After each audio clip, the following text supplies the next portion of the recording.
atapiga kelele Mwenyezi Mungu Subhanahu wa Ta'ala, atauliza dunia, majabari wako wapi waliishi katika dunia?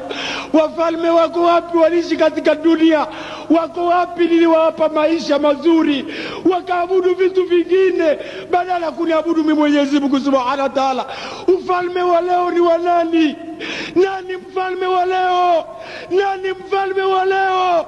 Hakuna yoyote atamjibia Mwenyezi Mungu. Yeye peke yake atajibia kwamba lillahi alwahidul qahhar, mimi peke yangu ndio Allah mwenye kuwa na uwezo wa kila kitu.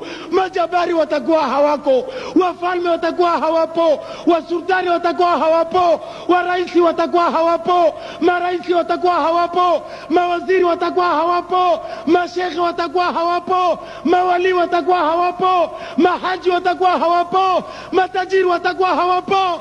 Atasalia peke yake Mwenyezi Mungu Subhanahu wa Ta'ala.